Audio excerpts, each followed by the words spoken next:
Vamos a conversar ahora con otro abogado que no defiende a nadie en este caso y que nos podrá ilustrar con su conocimiento y su rigor. Estoy hablando de César Azabache, que ha tenido la amabilidad de publicar hoy 4 comentarios de aspectos de la resolución de la Corte Interamericana en mayo del año 18, resolución que es la que motivó que Alberto Fujimori regresara a la prisión de la DIROES y se desconociera la validez del indulto humanitario que le había sido concedido por el presidente Kuczynski.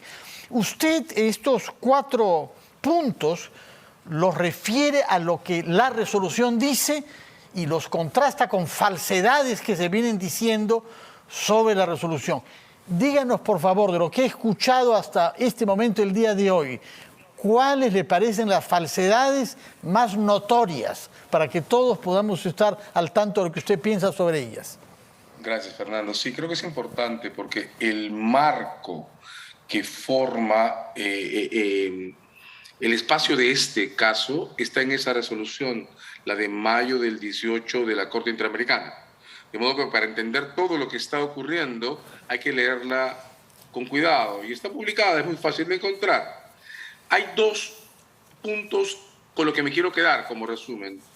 El primero, en mayo del 18, después del indulto de diciembre del 17, la Corte dejó en claro que no es materia de controversia la atribución de los tribunales peruanos, penales y constitucionales, entonces también penales, para revisar si el indulto podía ser aplicado o no. O sea, lo que nos dice, dicho en claro, que la Corte Suprema eventualmente tenía facultad para decidir este indulto no es legal y no se aplica. Exacto, lo dice literalmente el párrafo 59 de la sentencia, que está resaltado en estos fragmentos que he distribuido hoy día. Entonces, cuando el Tribunal Constitucional emite esta sentencia, que está dentro del paquete del caso que maneja la Corte, no el Constitucional, viola el marco de referencia y dice, después que la Corte ya estableció que esto no está en controversia, que los tribunales penales no pueden pronunciarse sobre el indulto. Cuando un caso, Fernando, está en ejecución de sentencia, y el de Barrios Altos lo está de 2001, el de Cantuta de 2004, la sentencia de ejecución forma el marco de referencia y no se puede salir de ahí porque ya las cosas se decidieron. Ese párrafo que ha puesto en la pantalla, que es el 59, es el que deja en claro que la Corte Suprema sí podía decir que el indulto no se aplicaba. Pero entonces, de lo que usted dice, debemos deducir que los jueces constitucionales que votaron a favor del restablecimiento del indulto se equivocan clamorosamente. Por otra parte, antes que el tema del contenido, usted lo llama primera minoría. ¿No está exagerando con esa denominación? Son la primera minoría porque se dividió en 2 mitades, 3-3. No hay ninguna minoría. Solamente que una de las 2 mitades, no minoría, hizo prevalecer el voto dirimente del señor Ferrero como presidente. O sea, ¿por qué le llama primera minoría? ¿No es un exceso de la matematización de su razonamiento jurídico? Bueno, puede considerarlo un exceso, pero a mí me parece que grafica suficientemente el hecho de que este constitucional no tiene mayoría. La mayoría con la que resuelve es una mayoría ficticia establecida por el reglamento que le dio doble voto al presidente. Si la primera minoría, los primeros 3 tienen al presidente de su lado, son la primera minoría y determinan el sentido de los fallos. De modo que no quiero decir que es el Tribunal Constitucional, porque hay otros 3 magistrados que no han infringido el marco de referencia que puso la Corte como ellos lo hicieron. Pero ese es el primer punto. Sí, son 4. El punto que se refiere a la cuestión de la competencia. Voy a quedarme con 2 para hacer esto más simple. En el segundo, se ha dicho que la Corte Interamericana mandó hacer un amparo. El párrafo 59 muestra que no lo hizo. No. Pero también se ha dicho que la Corte Interamericana mandó a que se vuelvan a revisar los exámenes médicos de Alberto Fujimori. El párrafo 68 y compañía que están en esa lámina muestran que eso tampoco es así. Lo que la Corte dijo fue que en principio nada debe hacerse que interrumpa el curso de una condena impuesta en contra de alguien que ha sido encontrado responsable por los tribunales por una grave violación a los derechos humanos. Lo que la Corte dice es que primero deben respetarse los derechos de las víctimas y que al tomar una decisión de esta naturaleza, el Estado debe tener extremo cuidado en revisar si hay alternativas que permitan asegurar la salud del condenado sin necesidad de interrumpir el curso de la condena que le ha sido impuesta. Por supuesto, eso no niega la posibilidad del indulto, pero lo que pone por delante es que el proceso en que se defina tenga una evaluación proporcional de la necesidad de la medida, explique por qué hay que suprimir la condena, no solo cuidar su salud, y sobre todo, la evaluación se discuta delante, de cara, frente a los deudos de las víctimas, no a sus espaldas.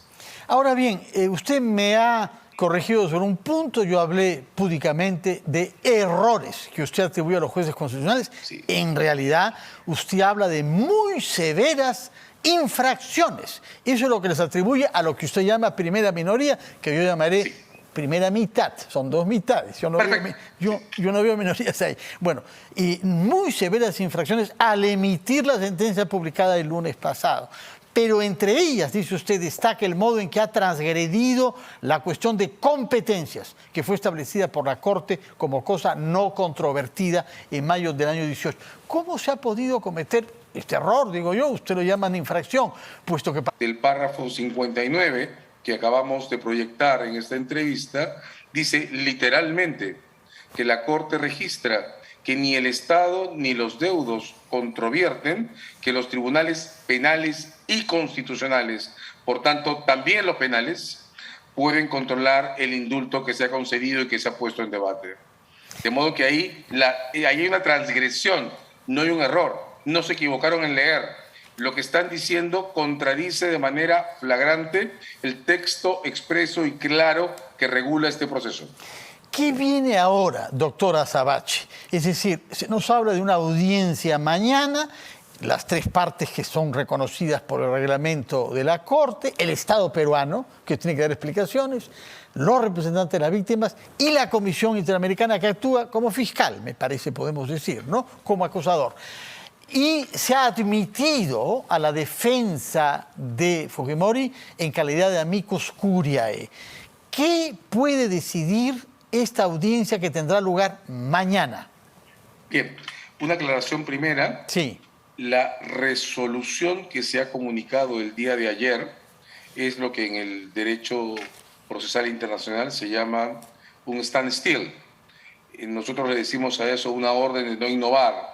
Es quédense todos quietos que vamos a empezar a discutir esto. Hay que notar que nuestro derecho interno tiene una serie de medidas provisionales urgentes que se dictan sin audiencia a ninguna parte. Eso es así porque las medidas provisionales tienen por objeto preservar las situaciones intactas hasta que se puedan evaluar en una audiencia. De modo que esto que ha ocurrido ayer es absolutamente normal. Pero es lo contrario, es contrario de lo que nos ha dicho el abogado Riera hace 5 minutos. Sí, por eso lo digo. Por eso lo digo. Ya lo sospechaba, figúrese que ya lo sospechaba. Pero sí. Es cierto que el abogado Riera es el defensor de Alberto Fujimori. Sí, claro. Pero lo que usted dice nos lleva una vez más a temer por él que esté enfocando mal su defensa. Sí, absolutamente. De hecho, los tribunales internacionales no tienen estas prácticas escrituraristas que usamos en el Perú, ¿no? Entonces, cuando toman una decisión, lo comunican mientras el texto escrito se firma. Por eso hay una nota de la Corte antes de cada resolución. Eso pasa siempre y quien haya litigado en el sistema interamericano o en el sistema de La Haya o en cualquier sistema arbitral internacional lo sabe y lo recibe con frecuencia. Entonces, ¿qué hace un tribunal internacional ante una medida provisional? Primero decide si emite un standstill, de modo que todo se quede congelado hasta que se haga la audiencia. La audiencia es mañana. En la audiencia de mañana decidirá si confirma o no que no debe ejecutarse la resolución del Tribunal Constitucional hasta la audiencia del 6. La audiencia del 6 de abril es la que ya estaba programada para discutir el estado de cumplimiento de las sentencias originales de Barrios Altos y La Cantuta, que son de los años 2001 y 2004. Pero esta audiencia del 6, o no sé si es el 5, pero en todo caso la semana próxima, va a ver ya lo actuado estos últimos días, incluida esta sentencia del Tribunal Constitucional. A ver, mañana se va a ver en audiencia, es la primera audiencia sobre el pedido de medidas provisionales. Lo que se va a discutir mañana es qué ocurrió en el Tribunal Constitucional, de qué manera la sentencia del tribunal está alineada a la resolución de la Corte de mayo del 18, qué es lo que corresponde hacer de cara a la conservación de las consecuencias de la sentencia y los derechos de la víctima. Todo eso mañana. Atención, todo eso mañana. Creo que es sesión pública, podemos seguir la vía Zoom, ¿no? Sesión pública y la vamos a ver por internet. Ya, ok. Luego de eso, en horas, en la noche o el sábado temprano, saldrá la decisión de las medidas provisionales. Esas medidas van a considerar que viene una segunda audiencia, que es el 6 de abril, donde se verá la cuestión de la ejecución de las sentencias del 2001-2004 en general. ¿De acuerdo? Ahora, atención, no está en discusión la fuga de Fujimori ni nada semejante. Esta es una audiencia de prisión preventiva, por Dios. Es una audiencia de ejecución de sentencia. Lo que está en discusión es la conservación de la sanción impuesta, los derechos de las víctimas y la transparencia de los procedimientos seguidos por el Estado peruano después de las condenas originales por Barrios Altos y Cantuta.